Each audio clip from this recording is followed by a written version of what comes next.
Okay. Welcome, everyone. I have the pleasure that I didn't have for quite a while since I left BBDO actually, to talk to James Miller, whom I got to know at BBDO and whose job I always wanted but never got close to it because I think he worked for quite a lot of years on pretty much the best campaign that is out there and many more stuff. But he'll tell you all about it, or at least all he can tell on a recording. Welcome, James. How are you? I am very well, thank you. It's very nice to chat to you. It has been much too long, much too long. And Yes. I, of course, I'm jealous of the fact that you've now gone off and set up this extraordinary new venture. So, I mean, the jealousy runs in both directions. You're jealous of absolutely sleepless nights and cold mailings and stuff. Is that right? Absolutely. Absolutely. So the way we usually do this, we start at the beginning, because funnily enough, it's mostly old people we talk to, old people as old as I am. And the other topic is obviously excitement. So how did you get into the business back in the days, and what, if you remember, excited you about it?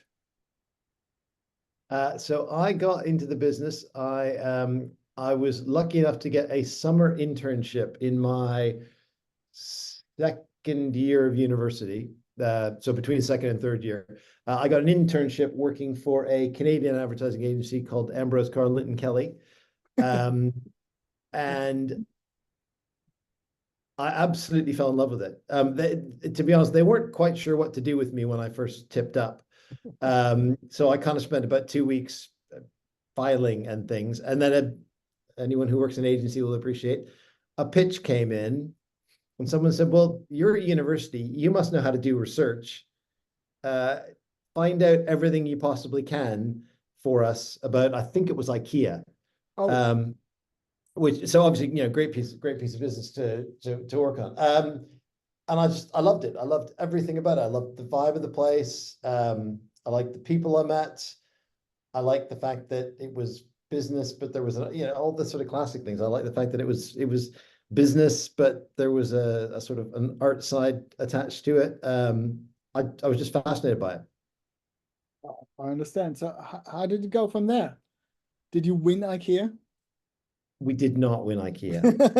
No, we did not. We did not. But we presented a campaign that to this day, I think would have been phenomenal for them had they done it. But we were proposing they take us slightly, funnily enough, actually, we were proposing that they do work that tonally is quite close to the work that Mother is now doing in the UK. Sort of a warmer, more human, less quirky comedy type stuff, which it was back then 30 years ago. So sorry. That's still the sheep and the people falling from the sky through beds. Oh, Yeah. lovely. I mean, I'm not sure the work was as good as the work that Mother's doing, but tonally it was sort of heading in that direction. So what happened? Very kindly, very generously, at the end of that summer, I basically got a letter from the CEO of the agency who said, it's been fantastic. You're welcome back anytime, certainly next summer, and feel free to come back full time if that's what interests you. Wow. And that's what I did. So how did it go on from there? Like, I assume you didn't start as a strategist, did you? I did not. No, I started as an account person, in fact, as everybody did in North America back then. Yeah. So I started as an account person, but I think part of where I got lucky was my boss at the time, who was an account director, was very strategic, and strategy was the bit of the business that he was sort of strategy and how it translated into creative was the bit of the business that he was most interested in. So I sort of naturally gravitated towards that. It was a small agency. The great thing about small agencies is, I sat in meetings with the creative director as they were back then before we had elevated titles like chief creative officer. So exactly. And the CEO and things, and again, super strategic folks who had big ambitions for the agency. And so I just kind of soaked it all up. So I spent about 2 years there, I think. Awkwardly, I have to stop for 20 seconds because I have no power on my laptop. It's yeah, no crashed. worries. No worries. Let me go.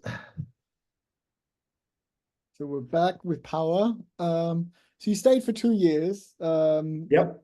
which I can relate to. It's my average stint time, which I will never be able to explain to my parents. So what was next? Well, so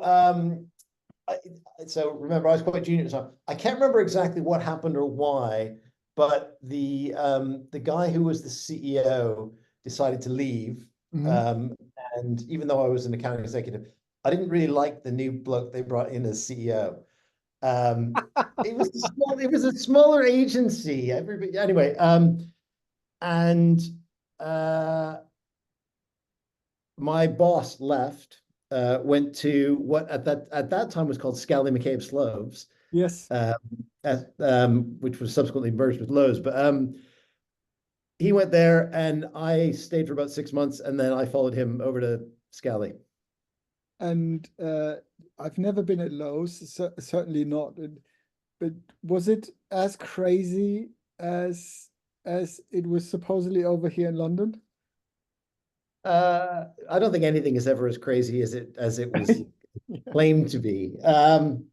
It was slightly crazy. Yeah, it was slightly mad. The chief creative officer and sort of chairman was a guy called Gary Prouk, who's a legend in Canadian advertising circles. And he was slightly mad. I think it'd be fair to say.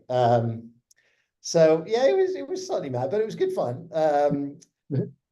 You know, I only had the pleasure of meeting Frank once. He came to the Toronto office once to kick the tires, see what it was like. He definitely was a character. Are you allowed to talk about it? What was it that made him so special, or that place?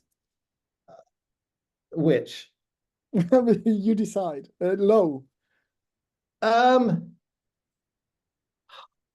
I don't worry. It doesn't matter. I'm just well, it's funny because actually so I joined Scally McCabe Sloves, and Lowe's bought Scally McCabe Sloves to expand the Lowe network. And so actually it felt more like Scally McCabe Sloves most of the time I was there. It was sort of the Lowe culture bumping up against the Scally, and yeah, obviously there was a lot of overlap, but it didn't. I'm not sure that it became Lowe's over time okay. rather than it sort of instantly being Lowe's. Fair enough. All good. So how was that then? Did you enjoy it? What excited you about that place compared to the previous one? Or was it just the same? No, it's funny.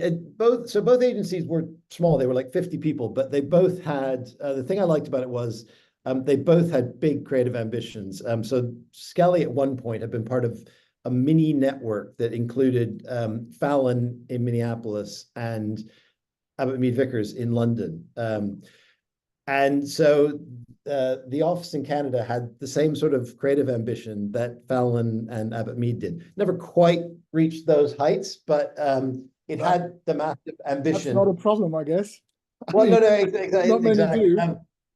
But had the massive ambition, and as a consequence, attracted a really sort of eclectic group of people, and a lot of people who were sort of young and hungry to make their mark, make an impact.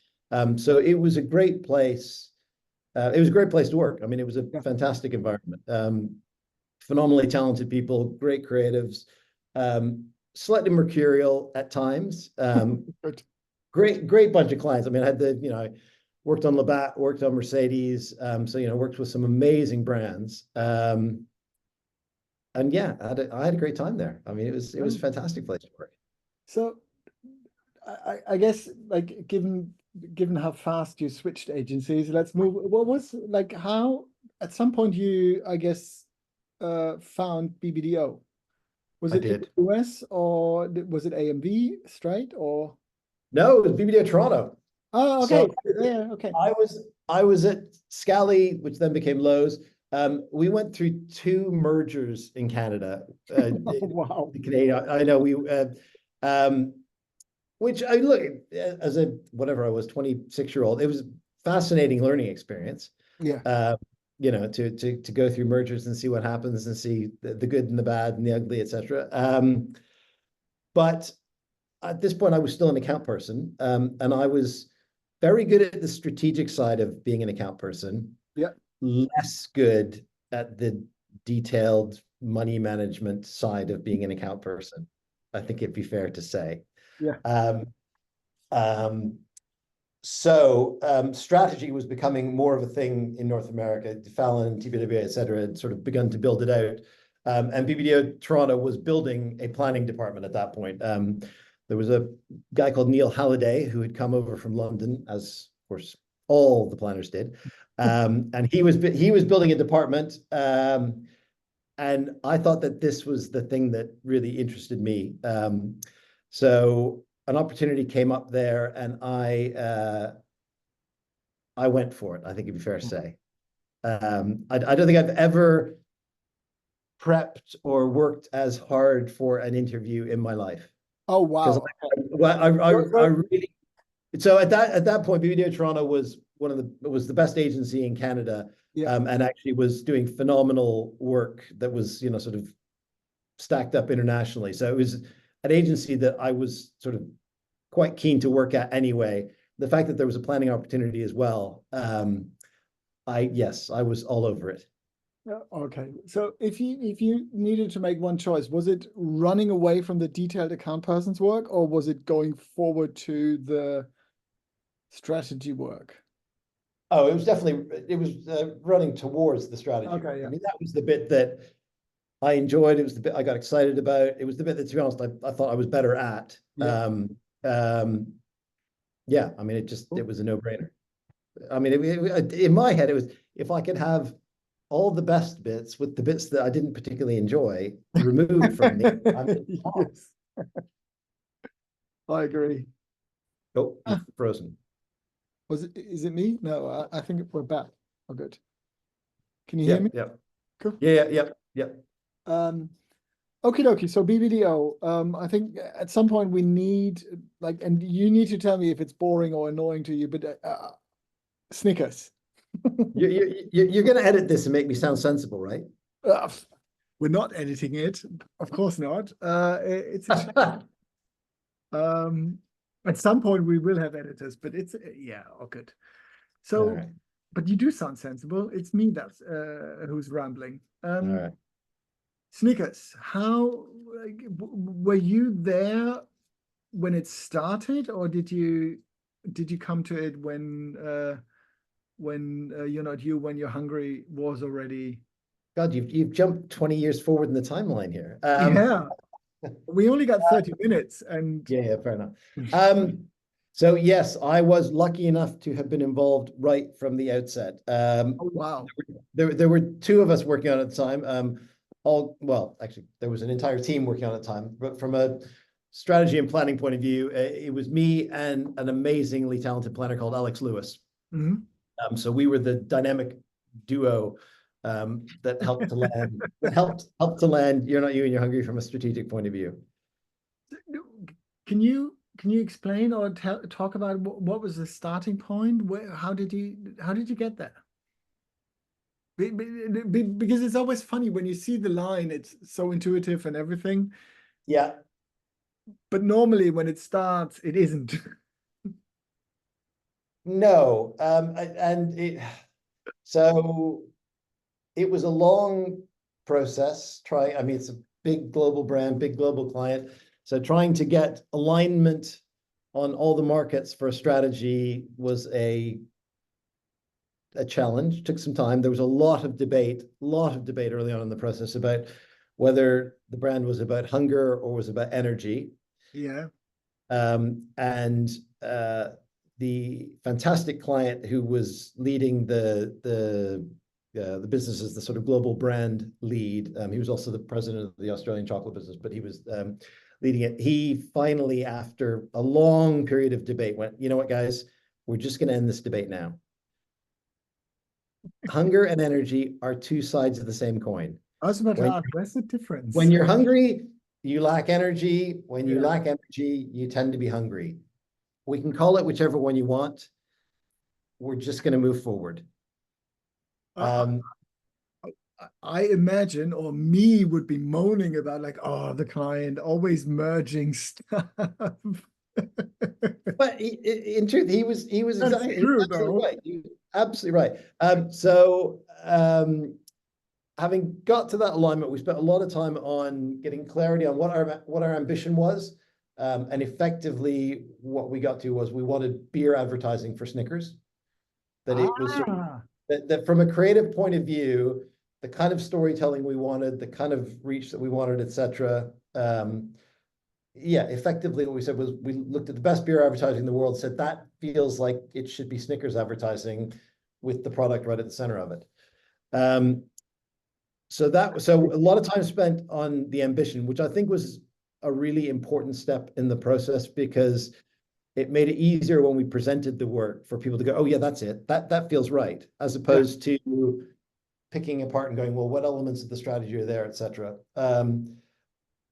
So this is really good. This is really interesting because it's like the opposite of the supposedly step-by-step strategic process. It's like we wanted to be like the best beer ads. Well, so we had a strategy, okay, we had clarity on the creative ambition, and then we put it into the creative team. And I think, you know, the as you said, all these things seem wonderfully obvious and logical and sensible in hindsight. But the reality is, you're not you when you're hungry. That insight, it's not in the brief. Of course not. All of the elements that Peter and John used, who were the lead creative team, to get to You're Not You When You're Hungry, are in the brief.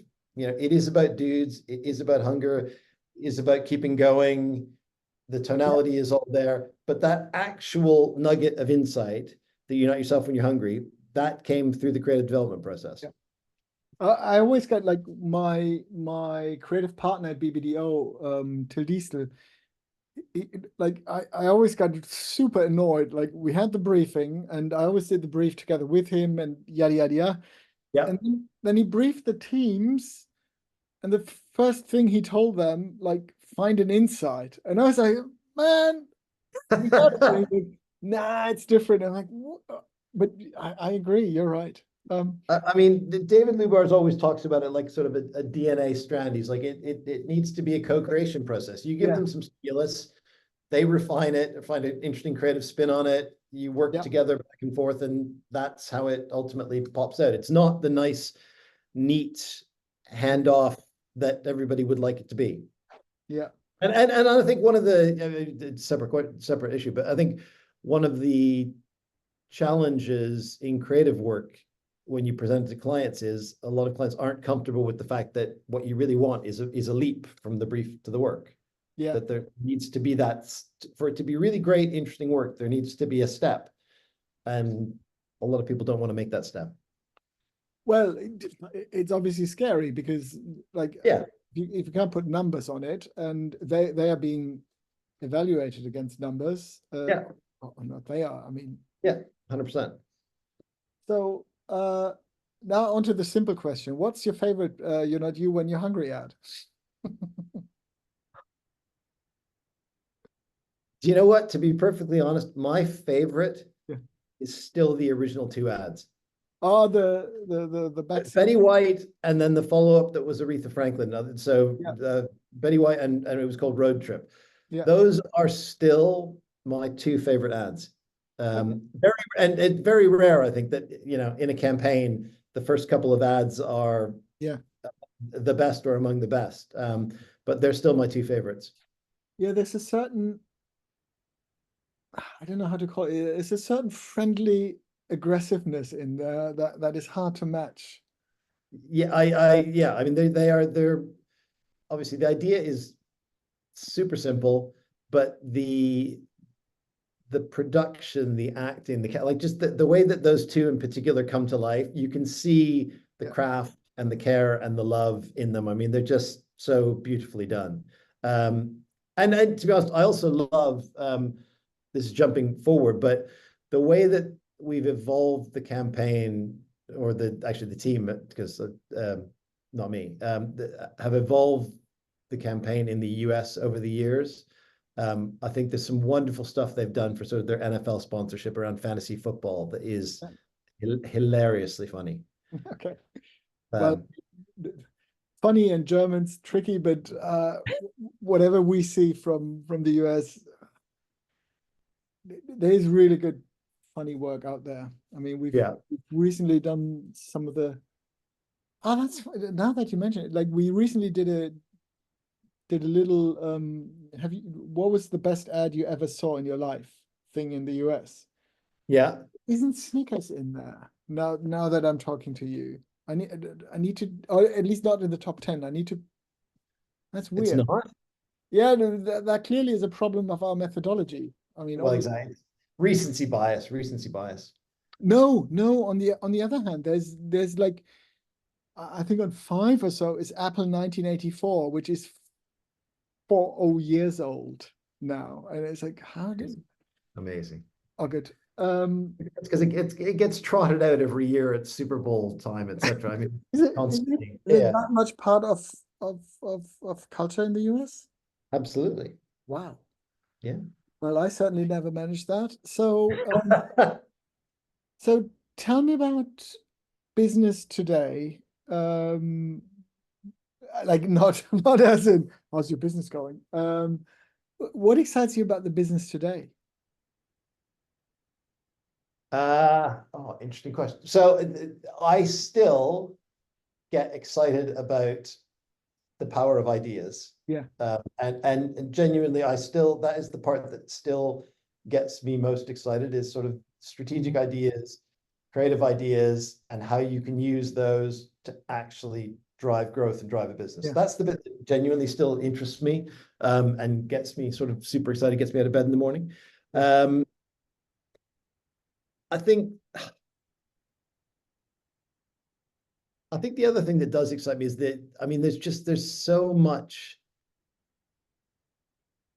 potential in all of this technology, all of this connectivity, et cetera, to do really interesting things. I mean, I think, what you can do creatively is light years away from what you could do, when I started in this business a long time ago. And I think it excites me. Part of it terrifies me, let's be honest. But it also frustrates me, because I think we end up too beholden to the technology, too excited in the technology. We want to do cool stuff just because it's cool, not because it's actually better for people, or is better for the brands, or is actually going to help drive the business. I think we get distracted by the technology quite often. I sometimes wonder, is technology, like, at the end of the day, advertising needs to move people to have any sort of impact. And I sometimes wonder whether technology actually does have an impact on that beyond displaying ads and displaying them more targeted, more often, more this and that. But I agree with that, but I think that sometimes, I think if you target it right and you have the right communication, then your opportunity to move people can be greater, because you're talking to someone to whom that message is genuine. Meaning, so I think it can be. But I agree with you, and I think certainly the proliferation of messages and the shortening of messages and the shortening of attention spans and all those things makes it much harder to move people. I mean, I can't think of the last piece of digital communication that popped up in my feed that genuinely interested me or moved me.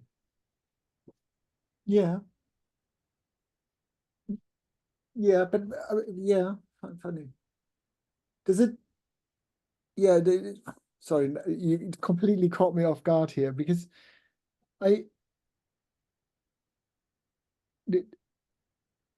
no, I think it's still possible, because I mean the one thing that I mean, is prove every single year Super Bowl. Yeah. Oh, look, don't get me wrong. I It's still think absolutely out there. I still think it's possible. Yeah.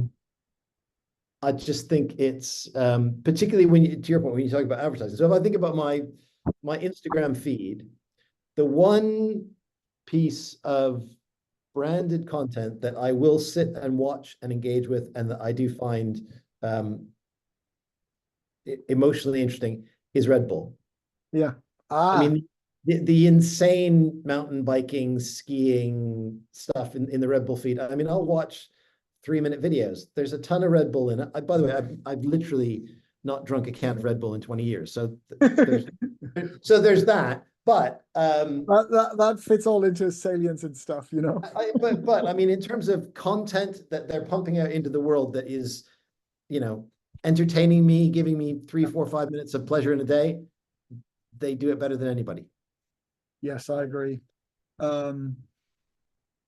Yes, I mean they are absolutely out there, and they are proof that just because they're not just 3 TV stations or 5 TV stations anymore, it's possible. Good point.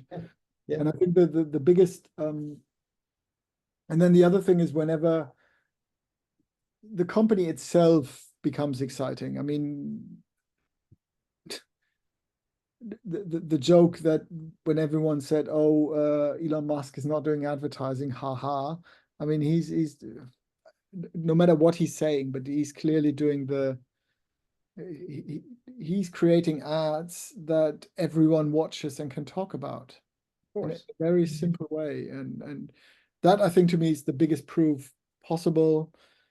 But it probably, yeah, possible. Full Well, stop. it's funny. I mean, and I know obviously Cannes is next week and it will be much talked about, but you know, Galloway's comment whenever it was a month ago that the era of the brand is dead and that, you know, the world's 10 biggest